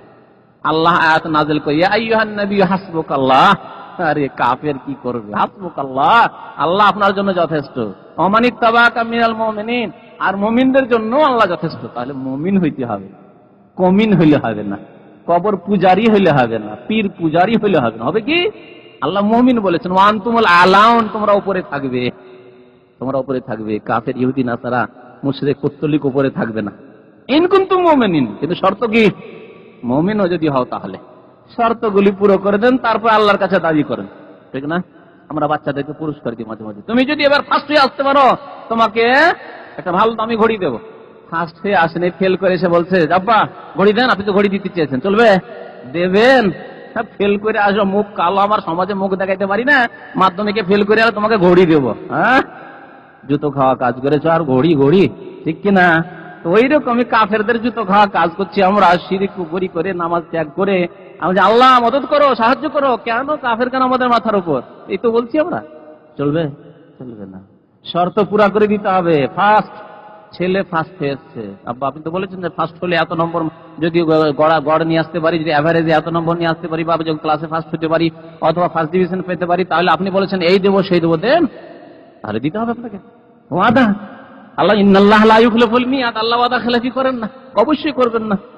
ইসলামের ইতিহাস তার প্রমাণ করে যে আল্লাহ ওয়াদা খেলাফি করেননি সাহাবায়ে কেরামদের সাথে, হ্যাঁ, তাবেঈনদের সাথে, তাবেঈনের সাথে, খায়রুল কুরুনের সাথে আল্লাহ ওয়াদা খেলাফি করেননি। জি, মহান আল্লাহ ইরশাদ করেছেন, ওয়ামাইয়াতাওয়াক্কাল আলাল্লাহি ফাহুয়া হাসবুহু, শুধু নবীর জন্য আল্লাহ যথেষ্ট নয়, বরং যেই ব্যক্তি আল্লাহর উপর ভরসা করবে আল্লাহ তার জন্য যথেষ্ট।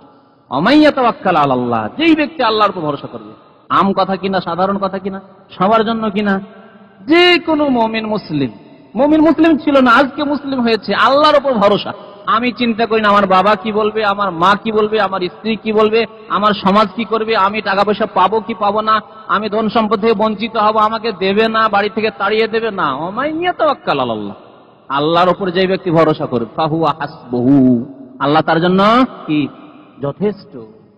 সবার জন্য, যে জন্মগত মুসলিম তার জন্য না, যে মুসলিম হয়ে রয়েছে আগে থেকে তার জন্য না, এখনই মুসলিম হওয়ার পরে আমি আল্লাহর উপর ভরসা করি, একমাত্র আল্লাহর ভরসা। ওমাইয়া তো যেই ব্যক্তি আল্লাহর উপর ভরসা করবে আল্লাহ তার জন্য যথেষ্ট। ওমাইয়াত্তাকিল্লাহ ইয়াজআল লাহু মাখরাজা, এবং আল্লাহকে যারা ভয় করবে, আল্লাহর উপর ভরসা করে, আল্লাহ তার রাস্তা সুগম করে দিবেন, রাস্তা খুলে দিবেন তার জন্য। সূরা তালাকের আয়াত নম্বর 3 এই তাওয়াক্কুল সম্পর্কে, যে আল্লাহর উপর যেই ব্যক্তি ভরসা রাখবে আল্লাহ তার জন্য যথেষ্ট। ওয়ান ইবনে আব্বাস রাদিয়াল্লাহু তাআলা আনহু, আব্দুল্লাহ বিন আব্বাস রাদিয়াল্লাহু তাআলা আনহু বলছেন যে হাসবুনাল্লাহু ওয়া নি'মাল ওয়াকিল, এই দুআটি কোরআনী দোয়া, কোরআনে কারীমে আয়াত রয়েছে। কালাহা ইব্রাহিম আলাইহিস সালাতু ওয়াস সালাম, ইব্রাহিম আলাইহিস সালাম এই দোয়া বলেছিলেন কখন? হিনা উলকিয়া ফিন্নার, যখন নমরুদের আগুনে তাকে নিক্ষেপ করা হয়েছিল, কাফেরদের মূর্তি ভাঙার জন্য আগুনে নিক্ষেপ করা হয়েছিল। আগুনে যখন নিক্ষেপ করে দেওয়া হলো তখন তিনি বলতেন হাসবুনাল্লাহু ওয়া নি'মাল ওয়াকিল, আল্লাহ আমার জন্য যথেষ্ট, আর আল্লাহ হচ্ছেন উত্তম কর্মবিধায়ক, উত্তম অভিভাবক, উত্তম মালিক। নি'মাল ওয়াকিল, হাসবুনাল্লাহু ওয়া নি'মাল ওয়াকিল, তিনি এই কথা বলছিলেন। আরেকটি হাদিসে রয়েছে যে জিবরাইল আলাইহিস সালাম চলে এসেছেন, আগুনের ফেরেশতা এসেছেন, ঝড় তুফানের ফেরেশতা এসেছেন।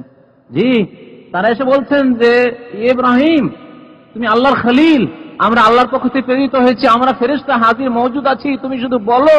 আমার পাশে এই ঝড় তুফানের দায়িত্বশীল মিকাইল ফেরেশতা রয়েছেন, যদি তুমি শুধু একটু আদেশ করো মিকাইলকে, এক্ষুনি তোমার আগুনকে এখান থেকে কোথায় ছিন্ন ভিন্ন করে আল্লাহ রাব্বুল আলামিন নিশ্চিহ্ন করে দেবেন, এবং তোমাকে আল্লাহ তোমাকে নিরাপদ করে দেবেন, আগুনকে শেষ করে দেব, আমরা আছি প্রস্তুত, তুমি একটু শুধু বলো। তিনি দরখাস্ত করেননি, দরখাস্ত মানে বলেননি যে ঠিক আছে করো, এই কথা না, অনুমতিও দেননি, শুধু বলছিলেন কি হাসবুনাল্লাহু ওয়া নি'মাল ওয়াকিল, আল্লাহ আমাদের জন্য যথেষ্ট, ওয়া নি'মাল ওয়াকিল, এবং উত্তম কর্মবিধান। আল্লাহ কি জানেন না? আল্লাহ অবশ্যই জানেন, তবে কর্ম করতে হবে। ইব্রাহিম আলাইহিস সালামের তাওয়াক্কুল যেমন ছিল, সেই তাওয়াক্কুলে তিনি জানছিলেন যে আল্লাহর দ্বীনের কাজ করছি, সুতরাং এখানে আমি আল্লাহর কাছ থেকে মদদ নেব। এটি হচ্ছে মিয়া তাওয়াক্কুল, মানে 100% তাওয়াক্কুল। তাওয়াক্কুল তো আল্লাহর উপরই। তাওয়াক্কুল একটু ব্যাখ্যা করে দিই, কারণ অনেক সময় তাওয়াক্কুলের ব্যাখ্যা না হলে ভুল বুঝাবুঝি হয়ে যায়। তাওয়াক্কুল কাকে বলে? তাওয়াক্কুল মানে কর্মহীনতা নয়। ইব্রাহিম আলাইহিস সালাম যে হাসবুনাল্লাহ পড়ছেন, সেটিও কর্ম নয় কি? কর্ম নয় কি তার? আল্লাহ তুমি আমার জন্য যথেষ্ট, আল্লাহ তুমি আমার জন্য, এই যে আল্লাহর কাছে দোয়া করছে, দুইটি আপনি কর্ম। আল্লাহ তুমি আমাকে মুসিবত থেকে উদ্ধার করো, আমার রোগ দূর করে দাও, আমাকে সন্তান দান করে, এই যে দোয়া করে, এটি আপনার কর্ম নয়? কর্ম। তাহলে তাওয়াক্কুল মানে শুধু কর্মহীনতা আর আল্লাহ ভরসা, আল্লাহ ভরসা, আল্লাহ যা করে, হ্যাঁ আল্লাহ যা করে তা তো অবশ্যই, কিন্তু কর্ম করতে ফেলুল আসবাব। তাহলে তাওয়াক্কুল কাকে বলে কথাটি শুনিয়ে দিই, লেখক কিভাবে বলছেন যে হাকিকাতুত তাওয়াক্কুল, তাওয়াক্কুলের মর্ম কথা আল্লাহর উপর হচ্ছে আইয়া আলামাল আবদু, বান্দার এই ইলমে ইয়াকিন থাকতে হবে যে আন্না হাযাল মালাকুত ইন্নামা হুয়া বিয়াদিল্লাহ, সারা বিশ্ব জাহান কার হাতে? একমাত্র আল্লাহর হাতে। ইয়াসরিফুহু কাইফা ইয়াশাউ, আল্লাহ রাব্বুল আলামিন এর নিয়ন্ত্রণ করেন তার ইচ্ছা মত, যেমন ভাবে ইচ্ছা আল্লাহ নিয়ন্ত্রণ করে। সবকিছুর মালিক একমাত্র আল্লাহ।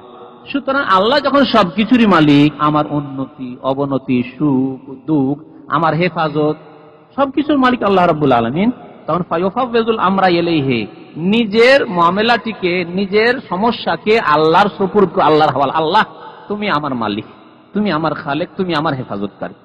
ওয়ায়ালতাজিউ বিকলবিহি ফি তাহকিকি মাতলুবিহি, এবং নিজের লক্ষ্য উদ্দেশ্য হাসিল করার জন্য বা বিপদ আপদ থেকে বাঁচার জন্য একমাত্র আল্লাহর দিকেই কি হবে? ধাবিত হবে, তার মন থেকে ধাবিত হবে একমাত্র আল্লাহর দিকে। তার সাথে সাথে কি করবে? ওয়ায়াফআলুল আসবাব, এবং উপায়গুলি অবলম্বন করবে, যে আপনি নিরাপদ থাকার জন্য যে উপায় অবলম্বন করতে হয়, সুখ হাসিলের জন্য যে কর্ম করতে হয়, দুঃখ থেকে কষ্ট থেকে বাঁচার জন্য যে কর্মগুলি করতে হয়, কর্ম করতে হবে। আর তার সবচেয়ে বড় বাস্তব প্রমাণ নবী করিম সাল্লাল্লাহু আলাইহি সাল্লামের জীবন, ঠিক কিনা? নবী করিম সাল্লাল্লাহু আলাইহি সাল্লাম যদি বলতেন আল্লাহ ভরসা, কাফেররা বাড়ি ঘেরাও করে নিয়েছে মক্কায় হিজরতের রাত্রে, আল্লাহ ভরসা করেছে, আমার বাড়ি থেকে বেরোয়ার কি প্রয়োজন, আবার হযরত আলীকে এখানে শোয়াবের কি প্রয়োজন, আমি এখানে শুয়ে থাকবো। আল্লাহ যখন আদেশ করলেন যে হে নবী এখন হিজরত করতে হবে, আর হিজরত করে আবার সোজা রাস্তা না ধরে মদিনা মক্কা থেকে কোন দিকে, উত্তর দিকে, উত্তর দিকের রাস্তা না ধরে দক্ষিণ দিকে উল্টো রাস্তা কেন ধরলেন? গাড়ি সুর পাহাড় কোন দিকে আছে? মক্কা থেকে দক্ষিণ দিকে। তাহলে দক্ষিণ দিকে উল্টো গিয়ে যাতে করে কাফেরদের খেয়ালও না যায় যে এদিকেও যেতে পারে, কারণ যাওয়ার কথা হচ্ছে উত্তর দিকে, তো এইদিকে কেন যাবে? তাহলে ওই দিকে যাতে করে তাদের তল্লাশিটা একটু কম থাকে। এগুলি হচ্ছে ফেলুল আসবাব, উপায় অবলম্বন করা। ঘরে শুয়ে থাকলেন না, আবার বেরিয়ে সাথে সাথে রওনা দিলেন না যে রওনা তো হয়ে গেছে, আল্লাহ রাস্তায় হেফাজত করবেন, অলৌকিক করতো আল্লাহর পক্ষ থেকে আমি দেখবো, মৌজুদা দেখবো না। 3 দিন ধরে আবার আত্মগোপন করে থাকলেন, তারপর 3 দিন পরে বেরোলেন যাতে করে একটু তল্লাশিটা কমে আসে, তারা নিরাশ হয়ে যায় আর পাওয়া যাবে না, হাতের বাইরে চলে গেছে, তারপরে বেরোচ্ছেন। আবার যেটা সোজা রাস্তা, সোজা রাস্তা না ধরে সামুদ্রিক রাস্তা, ওই সমুদ্রের কিনারা কিনারা, রোহিত সাগরের কিনারা ওই রাস্তা, রেড সি ওই রাস্তা ধরেছে, দূরের রাস্তা, যাতে করে ও খেয়ালও না করতে পারে যে অত দূর দিয়ে মদিনা যাবে। সোজা এইদিকে হচ্ছে মদিনা, আর এদিক দিয়ে যাওয়ার কি প্রয়োজন? বুঝতে পেরেছেন? এগুলি সবগুলি হচ্ছে কি কি পার্থিব মাধ্যম, পার্থিব কর্ম, পার্থিব আসবাব, উপায় উপকরণ, এগুলো অবলম্বন করতে হবে। সুতরাং আল্লাহর উপর ভরসা মানে সবকিছুতেই ভরসা আল্লাহ, মানুষের ভরসা করানো, কোন শক্তির উপর ভরসা নাই। টাকার উপর ভরসা করেন, টাকা পকেটে আছে খুব মন করো, ওরে বাপরে আমাকে পাই কে, না আল্লাহর ভরসা কমে গেল। টাকার উপর ভরসা নাই, বাড়ির উপর ভরসা নাই, গাড়ির উপর ভরসা নাই, আল্লাহর ভরসা আল্লাহর উপর। কিন্তু আপনাকে টাকা পয়সার প্রয়োজন রয়েছে, মেহনতের প্রয়োজন রয়েছে, চাকুরির প্রয়োজন রয়েছে, ব্যবসার প্রয়োজন রয়েছে, এগুলো হচ্ছে আসবাব। এগুলো হচ্ছে আসবাব মানে উপায় উপকরণ পার্থিব, সেগুলি অবশ্যই গ্রহণ করতে হবে। এমনকি যে কথাটি বলছিলাম মুমিন বান্দার দোয়া, নবী করিম সাল্লাল্লাহু আলাইহি ওয়াসাল্লাম মসজিদে নববীতে বসে বসে দোয়া করেননি, জিহাদের মাঠে গেছেন, মসজিদ নববী থেকে ওহদের মাঠ কত দূরে তা তো জানা আছে, জানা নেই কি কেন গেলেন ওখানে? বসে থাকতেন মসজিদে, তা তো বসে থাকেন। বদর 180 কিলোমিটার, সেখানে গেলেন বদরে কেন? খন্দকের জন্য, গর্ত খনন করার কি প্রয়োজন? এগুলো উপায় আসবাব, কিন্তু তাওয়াক্কুল আল্লাহর উপর আছে। তাহলে তাওয়াক্কুলের সাথে সাথে কর্ম করাই হচ্ছে নবী করিম সাল্লাল্লাহু আলাইহি ওয়াসাল্লামের আদর্শ, বরং সমস্ত আম্বিয়াদের আদর্শ। জি, আল্লাহ রাব্বুল আলামিনের আদেশ, ওয়াল্লাযিনা জাহাদু ফিনা, যারা জিদ্দোজহদ করবে, পরিশ্রম করবে, তাদেরকে আমি পথ দেখাবো, লানাহদিয়ান্নাহুম সুবুলানা। তাহলে মেহনত করতে হবে, পরিশ্রম করতে হবে। তো ইব্রাহিম আলাইহিস সালাম যে কর্মহীনতায় আগুনে বসেছিলেন তা নয়, হাসবুনাল্লাহু ওয়া নি'মাল ওয়াকিল যে পড়ছেন এটি তার কর্ম। এই কথাগুলি বলার উদ্দেশ্য, আমার দেশের যে পীর মুরিদির ব্যবসা, ভণ্ড পীরেরা বলে যে আল্লাহর কাছে চাইতে হবে না, তারা বলে হাসবি মিন সাওয়ালি ইলমুহু বিহালি। তাদের একটি কথা আছে যে আল্লাহর কাছে চাইবো কেন, আল্লাহ তো জানছেন আমার কি অবস্থা, কেন চাইবো? ইব্রাহিম আলাইহিস সালাম চাইলেন না দেখেন। তাহলে তারা কিভাবে জনসাধারণকে গুমরাহ করে, হাসবি মিন সাওয়ালি, আমার চাওয়ার জন্য যথেষ্ট কি, ইলমুহু বিহালি, যে আল্লাহ আমার সম্পর্কে ইলম রাখছেন, আমার কি অবস্থা, আমার দরকার আল্লাহ দেবেন, আমি কেন চাইবো। এটি নবীদের তরিকা। মুসা আলাইহিস সালাম 7 দিন ওয়ানাহারে, ফিরআউনের ভয়ে মিশর ছেড়ে যেতে যেতে যেতে 7 দিন পরে মাদায়েনে পৌঁছেছে। যাওয়ার পরে যে ঘটনা, 2টি মেয়ে দেখার ঘটনা, আর পানি তাদের যে ছাগলগুলি ছিল সেগুলিকে পানি টানি পান করিয়ে দিল। তারপরে তাদের কাছে ভিক্ষা না করে, যে তোমাদের তো কাজ করে দিলাম, কিছু খাবার টাবার বাড়িতে থাকলে দিয়ে পাঠিয়ে দিও, এ কথা বললেন না, এটা তাওয়াক্কুল, যে আমি ভিক্ষা করতে যাব না। ফিরে আসলেন ছায়ায়, ক্লান্ত হয়ে পড়ে, 7 দিনের অনাহারের মানুষ, আর কূপ থেকে পানি উঠিয়ে আবার এতগুলি ছাগল বকরিকে পানি পান করানো, ক্লান্ত হয়েছেন। অত্যন্ত শক্তিশালী মানুষ, নবীগণ অত্যন্ত শক্তিশালী হন, তারপর একটু ক্লান্ত হয়েছেন, খিদা অনুভব করেছেন। মানুষ যখন ক্লান্ত হয় তখন বেশি খিদা অনুভব করে, খিদা অনুভব করেছেন, তখন আল্লাহকে বলছে রব্বে ইন্নী লিমা আনজালতা ইলাইয়া মিন খাইরিন ফাকির। আল্লাহ তুমি আমার জন্য যে পৃথিবীতে কল্যাণ নাযিল করেছো, মানে রিজিক নাযিল করেছো, তার আমি ফকির হয়েছি, মানে মুহতাজ হয়েছি, মুখাপেক্ষী হয়েছি। তাই আল্লাহর কাছে দরখাস্ত করলেন না, এটি কর্ম, এটি হচ্ছে কর্মতা। রব্বে ইন্নী লিমা আনজালতা ইলাইয়া মিন খাইরিন ফাকির, আল্লাহ মুহতাজ হয়েছি, উত্তম পন্থায় আল্লাহর কাছে, হাহুতাশ নয়। আল্লাহ 7 দিন হয়ে গেল আল্লাহ অনাহারে আছি, তুমি কি দেখতে পাচ্ছ না আল্লাহ? এটি হলো কমপ্লেন, অভিযোগ, আরাম, এটি তাকদীরের উপরে এতরাজ, যে আল্লাহ তুমি কি করছো। কিন্তু না, বড় আদবের সাথে আল্লাহ মুহতাজ হয়েছে, ইন্নী লিমা আনজালতা ইলাইয়া মিন খাইরিন ফাকির। তো কর্ম করতে হবে। ইব্রাহিম আলাইহিস সালাম কর্ম করেছেন, তিনি এই কর্মে মনে করেছেন যে আমার ইয়াকিন এবং তাওয়াক্কুল এত বেশি যে আল্লাহর কাছে যদি চাই আল্লাহ আগুনের মধ্য থেকে আমাকে বাঁচাবে। আর যদি আল্লাহ আমার শাহাদাতকে পছন্দ করেন যে আমার ইব্রাহিমকে আমি শহীদ করে নেব, তাহলে এটি আমার জন্য শ্রেয়। ওয়াকালাহা মুহাম্মাদুন সাল্লাল্লাহু আলাইহি ওয়াসাল্লাম, এবং নবী করিম সাল্লাল্লাহু আলাইহি ওয়াসাল্লাম এই দুআই পড়েছিলেন। দেখেন, 2 খলিল, ইব্রাহিম খলিলুল্লাহ আগুনে ওই দোয়া পড়ছেন হাসবুনাল্লাহু ওয়া নি'মাল ওয়াকিল, আর নবী করিম সাল্লাল্লাহু আলাইহি ওয়াসাল্লাম পড়েছিলেন এই দোয়া কখন? এই আয়াতটি, এই আয়াত সূরা আলে ইমরানের 173 নম্বর আয়াত কখন পড়েছিলেন জানেন? না, ওহদের যুদ্ধ শেষ হয়ে গেল। শেষ হয়ে যাওয়ার পর আবু সুফিয়ান তখনও কাফের, ঘোষণা করে গেল যে আমরা তো জিতলাম, আজকে তোমাদের খুব ক্ষয়ক্ষতি করলাম, কিন্তু মনে রেখো যে আমাদের যারা হত্যা হয়েছে 70 জনের সমান সমান বদলা পেলেও তাদেরকে তোমরা হত্যা করেছো বদরে, সুতরাং ওহদে খুন করে হত্যা করে আমাদের মন ভরেনি, এর প্রতিশোধ বদরেই নেব আগামী বছর, ঘোষণা করে চলে গেল। পেরেশান না হয়ে, চিন্তিত না হয়ে, বিচলিত না হয়ে তিনি কি করলেন? বললেন হাসবুনাল্লাহু ওয়া নি'মাল ওয়াকিল। ওই কথা আল্লাহ বলছেন, ইন্নান নাসা কাদ জামাউ লাকুম, লোকেরা মানে কাফের লোকেরা, মক্কার মুশরিকেরা, কুরাইশরা তোমাদের জন্য বড় একটি সেনা দল একত্রিত করেছে। জামাউ লাকুম, তোমাদের জন্য সেনা দল এবং উন্নত মানের অস্ত্র শস্ত্র তারা জমা করেছে, একত্রিত করেছে। ফাখশাউহুম, তারা বলল যে চিন্তা করো, ভয় করো, চিন্তা দেওয়ার চেষ্টা করো, যারা ওখান থেকে খবর তুলে এখনই ব্যবস্থা নেওয়া দরকার। যাদাহুম ঈমানা, তখন সাহাবায়ে কেরামে রাসূলুল্লাহ সাল্লাল্লাহু আলাইহি ওয়াসাল্লামের ঈমান কি হয়ে গেল? আরো বেড়ে গেল, যে আল্লাহ আরেকটা জিহাদের সুযোগ করে দিচ্ছে, আরো কিছু লোকের শাহাদাতের সুযোগ করে দিচ্ছে। বরং আল্লাহ রাব্বুল আলামিন হয়তো ওহদের প্রতিশোধ নেওয়ার আল্লাহ সুযোগ, যাদাহুম ঈমানা, ঈমান বেড়ে গেল। তাহলে মুমিনের ঈমান বেড়ে যায় এরকম সংবাদ পেলে। ওয়াকালু, এবং তারা বললেন হাসবুনাল্লাহু ওয়া নি'মাল ওয়াকিল, আল্লাহ আমাদের জন্য যথেষ্ট এবং তিনি উত্তম কর্মবিধায়ক। রাওয়াহুল বুখারী ওয়ান নাসাই, হাদিসটি রয়েছে বুখারীতে এবং ইমাম নাসাই রাহমাতুল্লাহ আলাইহি নাসাইতে বর্ণনা করেছেন হাদিস।